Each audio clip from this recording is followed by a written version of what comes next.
किसी विषय को लेकर चर्चा हो जाती, भाई व्यक्ति उत्तर प्रदेश का है, बिहार का है, राजस्थान का, प्रांत है भारत में, है तो भारत भूमि में, बिहार जो भारत में, राजस्थान भारत में, हरियाणा यूपी सब भारत के राज्य, 22 राज्य।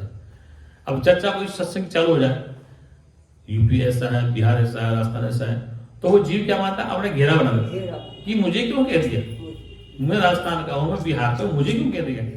अरे भाई तुम तो अखंड व्यापक हो, तुम्हारी निंदा को, इस बात को तुम काट सकते हो, शरीर को भाई तुम तो अखंड व्यापक, तुम बिहार में थोड़ी हो, तुम यूपी में थोड़ी हो, तुम सब जगह हो।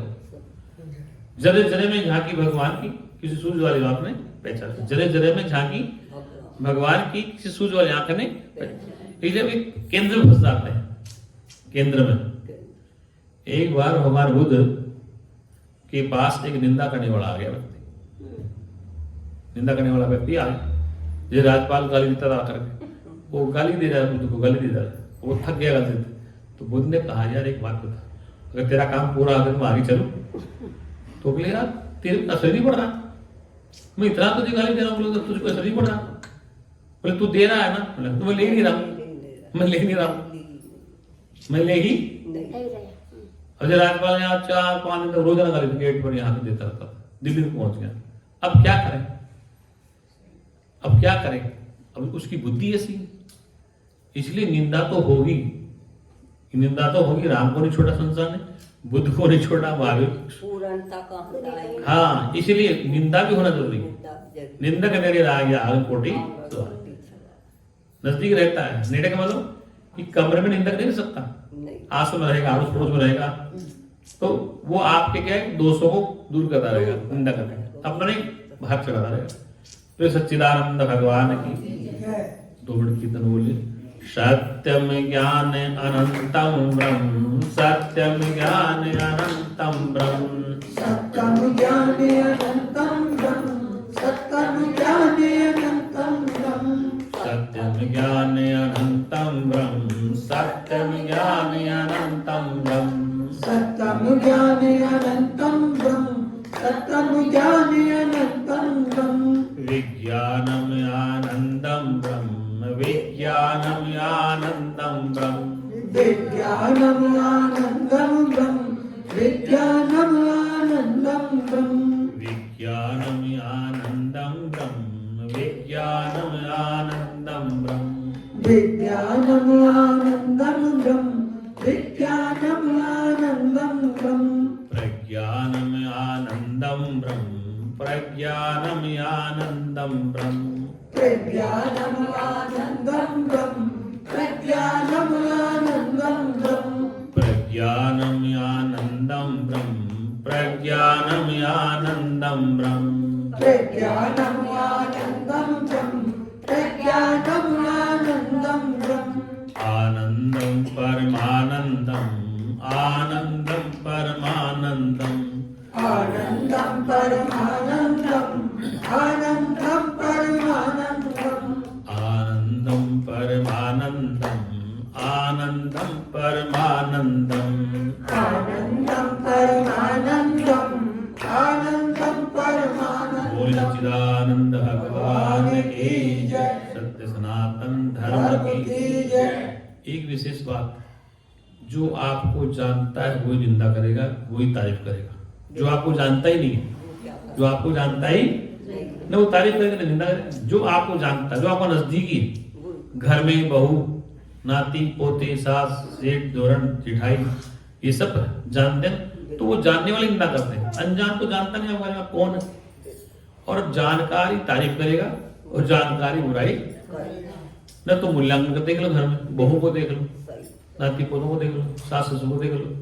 तो ये तो सृष्टि का नियम क्या है कि जो जानता है वही बुराई करेगा और वही तारीफ, सामने तारीफ कर देगा, पीछे बुराई कर देगा, पीछे बुराई कर देगा, सामने तारीफ कर देगा। ये सृष्टि का नियम, जिससे कोई नहीं बच पाए। इसमें मैं भी इंक्लूड करता हूँ, मैं भी तुम्हारी बुराई कर देता हूँ, ये माता है, ये माता है, ये से, और फिर बोल भी लेता हूँ। इसका मतलब खेल मात्र है कि कहो बोलो लेकिन अंदर गांठ मत रखो। क्या कहो, वार्तालाप होनी चाहिए। गांठ दुखदाई है, क्या ये जो गांठ है ये दुखदाई है। बोलो, लड़ लो, कह लो, लेकिन गांठ मत रखो। गांठ रखना तो आपको भूत द्वेष हो सके, आप लाल पीला होने, गुस्सा होने, इसलिए अभ्यास जरूरी है। बिल्कुल। क्या है? अभ्यास। और अभ्यास कैसे होगा? जितना सुनेंगे, जितना अमृत, तब अभ्यास होगा। और थोड़ा वो सुन लिया, जरा सी बात पे तुम एकदम आक्रोश आ गई, तो उसको गांठ में बांध लिया, कई दिन तो बोलते नहीं आपस में, तो वो क्या अभ्यास खत्म हो जाता है। इसलिए शास्त्र कहता है कि ज्ञान है। कई बार लड़ाई की वजह से भी तो नहीं बोलते, हाँ, डर की वजह से ज्यादा लड़ाई बढ़ेगी, हाँ, लेकिन हमेशा नहीं बदलता आदमी, बदलता। कभी तो बदलेगा। बिल्कुल। देखो नहीं जब बदलेगा सही। मान लो किसी ने कुछ कही तो उस टाइम ही हमारे अंदर से वो बात कहने के लिए आई, पर डर की वजह से नहीं कही कि जो अब कह दी तो अब लड़ाई हो जाएगी। डर की वजह से नहीं रहे, अपनी व्यवस्था खराब न हो जाए घर की। मुझे पूछो, अपने घर की व्यवस्था खराब न हो जाए, है और क्या? इसलिए चुप रहना पड़ता है। हाँ ये बात सही। इतनी समझदारी। समझदारी है, डरते नहीं आप समझदार से काम लो। समझदारी। ये तो पागल है ही। सही हाँ, बात। और मैं इसके बराबर तो सारी व्यवस्था खराब हो ये जाएगी। तो समझ किसी समझ? की भी फिर बराबरी उसकी बनी। इसलिए- बताओ, फिर उसकी गांठ पड़ जाएगी। नहीं, गांठ समझदार को तो पड़ेगी नहीं, बेवकूफ को पड़ेगी। सही कह रहे हैं। समझदार को गांठ पड़नी नहीं चाहिए, बेवकूफ को गांठ पड़ेगी। समझदार को गांठ नहीं पड़ती, बेवकूफ को गांठ पड़ेगी। वो तो होगा। इसीलिए क्या है कि वो समझदार, देखो बेवकूफ से तुम से डर गया, समझदार से काम चल गया, काम चल गया, हमारी जान बच गई। हमारी जान बच गई, व्यवस्था कर ली। चलिए। देखो आप घर के में घड़ी हो, घर आप चलाते हो, आपको पता है। मैं सस्ता था, मुझे पता है, मुझे भी सबको सहन करना पड़ा। सहन करने में फायदा है। फायदा नहीं। थोड़ा ज्यादा हो जाए तो उसको दवाई दिला दो, दवाई दिला। सही बात। पहले इलाज तो कराओ उसका। एकदम काटोगे हाथ को, नहीं। मवाद बढ़ गई, डॉक्टर को दिखाओ, थोड़ा इंजेक्शन लगाओ, थोड़ा एंटीबायोटिक खाओ, तो मवाद खत्म हो जाए। और मवाद पर तो काट ही दो उसको, तो बहुत खतरनाक काम होता है। थोड़ा इंतजार करो। ये तो सही गलत कहा, है। इंतजार धूप होती है जेठ वैसाख बहुत तक, होती है, हाँ। तो हम मायूस होके अगर परेशान हो जाएंगे, लेकिन इंतजार करो, परेशान जरूर होने वाला है। जरूर। इसलिए जीवन में संघर्ष तो आता है, हाँ जी, बहुत। तपस्या बहुत होती है, बहुत। लेकिन इंतजार करो, ये दिन आज है जैसे कल नहीं रहने वाला। एक सेकंड बड़ों की होती है। आज जो है समझे वाले ये- की। जब आज सुबह हुई है तो शाम भी जरूर। इसलिए आज परेशानी है, कल हट जाएगी, हट कल जाएगी। दूसरी आ जाएगी, हट जाएगी, फिर आ जाएगी। यही हो रहा है। ये तो आती रहती, ये जीवन का नाम ही संघर्ष है। संघर्ष। क्या है? जीवन की गाड़ी चलती रहती, उसमें नदी नाले आते रहते, कांटे पत्थरों में टक्कर खाते हो, तभी तो ये गंगा जी के पत्थर कितने चिकने हो रहे हैं। ये बेटे कहाँ से पिट के आए हैं? ऊपर हिमालय से गंगा जी निकलती और रटते पटते एकदम चिकने होने से मशीन से कर दिया।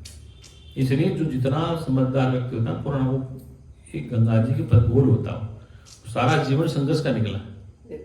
अब गंगा जी लोग शिवलिंग ढूंढते हैं, क्या ढूंढते हैं? ऐसे पत्थर में शिवलिंग ढूंढते, शिवलिंग नर्मदा जी में ढूंढते। अब वो शिवलिंग बना है, कितने वर्षों तक तपस्या की, पहाड़ से पत्थर पानी से रगड़ा गया, पत्थरों में टकराया, पानी की रगड़ ठंड सहन करी, तब जाकर शिवलिंग बना। अब उसको पक्का हो गया, अब वो पूजनीय हो गया। इस जीवन में अनुभव होता ना, जीवन में तो वो आदमी मजा होता है।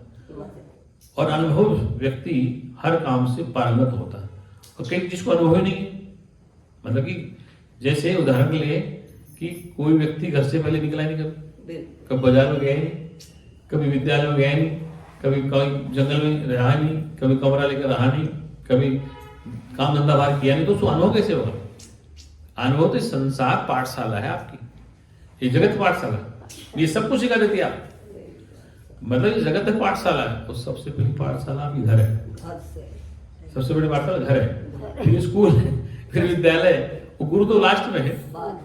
बताओ, मैं तो आपको महीने में एक बार मिलता हूँ। महाराज जी, तो बाद में सारी पाठशाला से तंग आके बोलो। तो वो पाठशाला से तंग नहीं, पाठशाला में आपने जो झटके खाए ना, हाँ। तब गुरु के पास आते हो। जब गुरु जैसे मरीज ऑल इंडिया में कब जाता है? जब पैसा खत्म हो जाए, हाँ। शरीर मरने को, तब ऑल इंडिया में जाओ।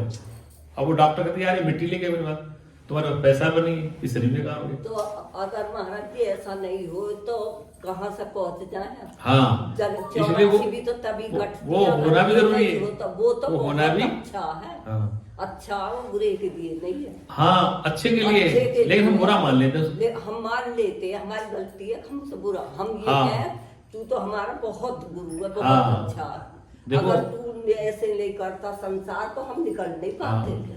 निकल पाते। अब जैसे उदाहरण वो के मान लो, हमारे गुरु नहीं, पहले गुरु हमारे वहीं वो से शुरू क्योंकि हुए। वो जो आपको डांट फटकार रहे हैं, आपका मान अपमान कर रहे हैं, नहीं भी कर रहे हैं तो भी आप हमारा सुलझ गए। अनुभव तो है उस बात इसलिए उससे आपको धैर्य रखना। बोले सच्चिदानंद भगवान।